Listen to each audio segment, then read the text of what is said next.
အားလုံးပဲမင်္ဂလာပါ Nash ကနေပြီးတော့မှပြန်လည်ကြိုဆိုလိုက်ပါတယ်ဒီနေ့ဗီဒီယိုမှာတော့ကျမကအိမ်မှာကိုယ်တိုင်ပြုလုပ်နိုင်တဲ့ရေချိုးဆက်ပြပြုလုပ်နည်းကိုမျှဝေပေးသွားမှာဖြစ်ပါတယ်ရှင်အချိုးထဲမှာပါဝင်တဲ့စီတွေအားလုံးကိုချိန်ပြီးတော့မှမီးအပူချိန်ကိုအပူဆုံးမှထားပြီးတော့ချက်ထားပေးလိုက်ပါမယ်နော်အပူချိန်60 degree Celsius ရတဲ့အထိထားရပေးရမှာဖြစ်ပါတယ်ပြီးတော့ရင်တော့အခုချိန်နေတာကတော့ Glycerin ဖြစ်ပါတယ်သူ့ကိုမြန်မာပြည်မှာဆိုရင်တချို့ကအသားလားစီလို့လည်းခေါ်ပါတယ်ပြီးတော့ရင်တော့ကျမတို့ potassium hydroxide ကိုနောက်ထပ်တက်တစ်ခုစီမှာချိန်လိုက်ပါမယ်ခုနကတော့ကချိန်ထားတဲ့ Glycerin အသားလားစီကိုလည်းကျမတို့က microwave ထဲမှာသွားပြီးတော့မှအပူပေးထားရမှာဖြစ်ပါတယ်သူ့ကိုအပူပေးပြီးမှသာလျှင်ကျမတို့က line water ဖြုတ်လို့ရပါမယ်နော်ဒီနေရာမှာ Glycerin မရှိလို့ပဲဖြစ် Glycerin ကိုမသုံးချင်ပဲနဲ့အခြားရေတစ်မျိုးတည်းတာသုံးချင်တဲ့သူဆိုလို့ရှိရင်ကျမတို့ရေတန့်ကိုလည်းအစားထိုးပြီးတော့သုံးနိုင်ပါတယ်ရေတန့်ဆိုရင်တော့အပူသွားပေးစရာမလိုပါဘူးပုံမှန်ရေနဲ့ကျမတို့က KOH ကိုဖြော်လိုက်လို့ရပါတယ်သို့ပေမဲ့ Glycerin နဲ့သုံးမယ်ဆိုရင်တော့အပူပေးဖို့လိုပါတယ်သို့မှသာလျှင် KOH တွေက Glycerin တွေကိုပျော်ဝင်နိုင်တာဖြစ်ပါတယ်ရှင်Glycerin နဲ့ဖြော်ရတဲ့အကြောင်းရင်းကစီနဲ့ line water နဲ့ရောတဲ့အခါမှာတသားတဲ့ကြအောင်ပုံမှန်ထက်ပိုပြီးတော့မြန်အောင်လို့ကျမတို့ကအသုံးပြုရခြင်းဖြစ်ပါတယ်။ရေနဲ့အသုံးပြုပြီးတော့မှ line water ဖြော်မယ်ဆိုလို့ရှိရင်တော့ကျမတို့ဒီစီနဲ့ဒီ line water ရေကိုတသားတဲ့ကြဖို့အတွက်အချိန်အားဖြင့်15မိနစ်20ခန်းလောက် stick blender နဲ့ဖြော်ရမှာဖြစ်ပါတယ်။အချိန်အရန်ကြာတဲ့အတွက်ကြောင့်မလို့ကျမတို့ကအခုဆိုရင် Glycerin နဲ့ပဲကျမကအသုံးပြုထားတာဖြစ်ပါတယ်အခုဆိုရင်တော့ကျမက KOH တွေကိုခုနကအပူပေးထားတဲ့ Glycerin ထဲကိုလောင်းထည့်နေတာဖြစ်ပါတယ်သူ့ကိုလောင်းထည့်တဲ့အခါမှာကျမတို့ကအနည်းငယ်စီဖြည်းဖြည်းချင်းစီလောင်းထည့်သွားပါလောင်းထည့်တဲ့အခါမှာအခုလိုစူပွက်လာတာတွေဖြစ်တယ်ဆိုလို့ရှိရင်ဒါကပုံမှန်ပါပဲသို့ပေမဲ့သူ့ကိုကင်တွယ်တဲ့အခါမှာကျမတို့ကလက်အိတ်ထူထူနဲ့မျက်လုံးအတွက်ပို့ပြီးတော့မှကာကွယ်ဖို့အတွက်မျက်မှန်တက်ထားဖို့လိုတယ်နှာခေါင်းပိတ်တွေလည်းတက်ဆင်ထားဖို့လိုအပ်တာဖြစ်ပါတယ်ရှင်သူ့ကိုကျမတို့စိတ်မလောပဲနဲ့ဖြည်းဖြည်းပဲဖြော်ပါဒီနေရာကကျမတို့ရဲ့အသားရည်ကိုလာဆင်ထိတယ်ဆိုရင်အန်ဒီရဖြစ်စေနိုင်တဲ့အနေအထားမှာရှိတာဖြစ်တဲ့အတွက်ကြောင့်မလို့ line water ဖြော်တဲ့အခါမှာကျမတို့အရ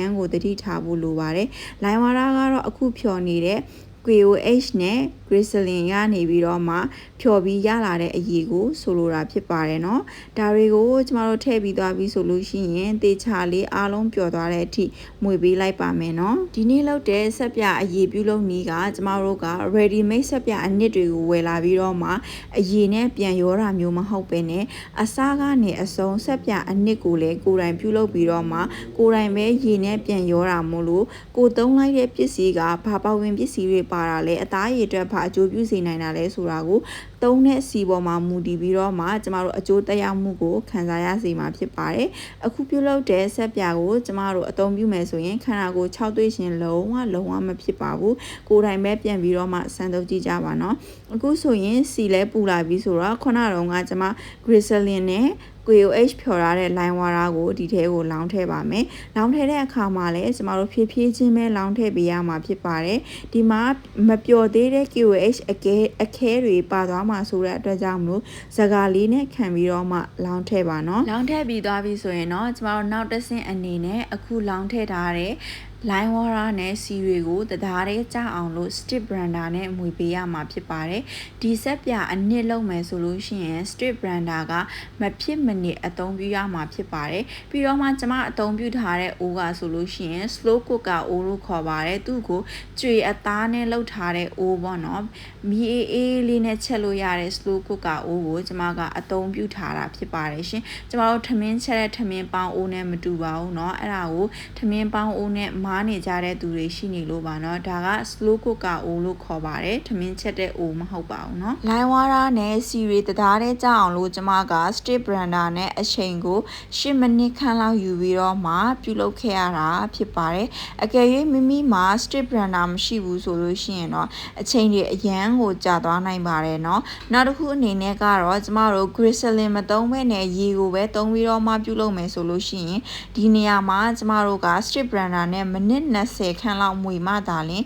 ပြစ်ခဲတဲ့အနေအထားကိုရရှိစေမှာဖြစ်ပါတယ်အခုကကျမပို့ပြီးတော့မှလွယ်ကူစေအောင်လို့ကျမက Glycerin နဲ့အသုံးပြုထားတာဖြစ်ပါတယ်ဒါတွေကိုကျမတို့တရားရဲကြအောင်ကြိတ်ပြီးသွားပြီးပြစ်လာပြီးဆိုလို့ရှိရင်ကျမတို့တေချာစွာအဖုံးကလေးအုပ်ပြီးတော့မှအချိန်ကို3နာရီခန့်လောက်သူ့ကိုဆက်ပြသားတွေကြက်တဲ့အထိချက်ထားပေးရမှာဖြစ်ပါတယ်ဆက်ပြသားကိုချက်တဲ့အခါမှာလည်းကျမတို့က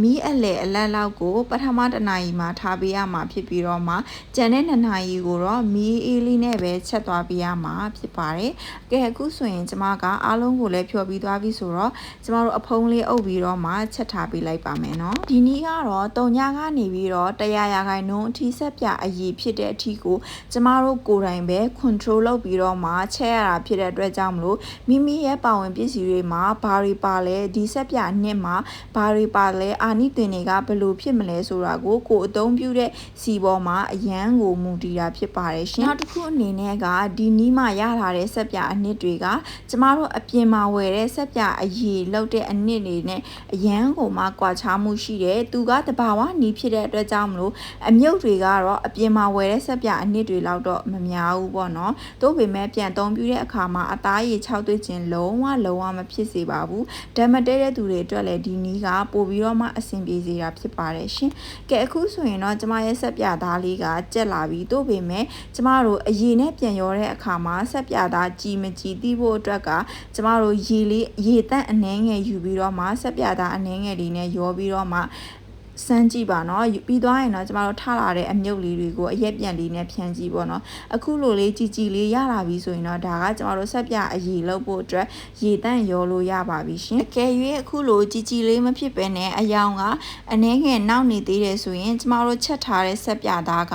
မကြက်သေးလို့ကျမတို့နောက်ထပ်15မိနစ်ကနေပြီးတော့မှမိနစ်20ခန့်အထိထက်ချက်ထားပေးရမှာဖြစ်ပါတယ်ကဲအခုဆိုရင်တော့ကျမကဆက်ပြရရှိလာတဲ့ဆက်ပြသားအနှစ်တွေနဲ့ကျမရေနဲ့ကိုရောမှဖြစ်ပါတယ်ဘယ်လိုရောရမလဲဆိုလို့ရှိရင်ဆက်ပြသားတစ်စားမှာရေ3စားရောထည့်ပေးရမှာဖြစ်ပါတယ်ဥပမာကျမတို့ဆက်ပြသားကို200 gram သုံးရင်ရေကို600 gram ထည့်ပေးရမှာဖြစ်ပါတယ်ရှင်ပြီးသွားရင်တော့ကျမတို့ဆက်ပြရေရဖို့အတွက်မီးအေးလေးနဲ့6နာရီကနေပြီးတော့မှ9နာရီခန့်ကြာတဲ့အထိချက်ထားပေးရမှာဖြစ်ပါတယ်ရရှိလာတဲ့ဆက်ပြအနှစ်တွေကိုလည်းလေလုံးနဲ့အိတ်ထဲမှာထည့်ပြီးတော့မှရေခဲတစ်တာထဲမှာတင်ထားမယ်ဆိုရင်တစ်နှစ်ခွဲကနေပြီးတော့2နှစ်ထိအထားခံမှာဖြစ်ပါတယ်ကဲအခုဆိုရင်တော့ကျမချက်ထားတဲ့ဆက်ပြလေးတွေအားလုံးနီးပါးရနေပါပြီအကယ်၍မိမိကဆက်ပြသားတွေအားလုံးမပျော်သေးဘူးဆိုရင်ထက်ချက်ထားဖို့လိုပါတယ်အားလုံးပျော်သွားပြီဆိုရင်မိမိနှစ်သက်ရာရနံ့လေးတွေကိုထည့်ပြီးတော့အစင်ပြေရဘူးထဲမှာထားပြီးတော့ရေချိုးဆက်ပြအနေနဲ့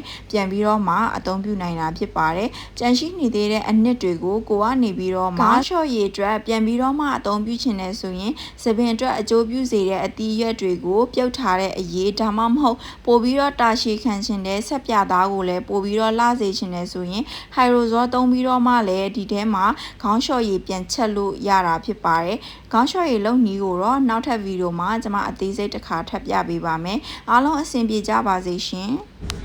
အားလုံးပဲခုနကတော့ငါပြသထားတဲ့ကျမရဲ့ဗီဒီယိုလေးကိုကြိုက်နေတဲ့ခဲ့မယ်ကျမရဲ့ဗီဒီယိုတွေကနေပြီးတော့တကယ်ကျွန်တော်တို့ဘူလာလို့ရနိုင်မယ်ဆိုရင်ကျမရဲ့ channel ထဲမှာ like and share follow လေးလုပ်ထားပြီးတော့မှ YouTube မှာဆိုရင်တော့ subscribe နဲ့ account လေးကိုနှိပ်ထားပြီးလို့ရနေနော်အဲ့လိုလေးလုပ်ဖတ်ပေးခြင်းအပြင်ကျမဗီဒီယိုအသေးတင်တဲ့ခါတိုင်းမှာတကယ်ကျွန်တော်စီကိုအချက်ပြပေးသွားပြီးမှဖြစ်ပြီးတော့မှကျမတို့ဆိုလို့ရှိရင်ဗီဒီယိုနောက်ထပ်အသေးထပ်နေဖို့ပို့ပြီးတော့မှအားစီစီမှာဖြစ်ပါတယ်ရှင်အားလုံးကိုကျေးဇူးတင်ပါတယ်နောက်ထပ်ဗီဒီယိုမှာထပ်တွေ့ကြပါမယ်ဘိုင်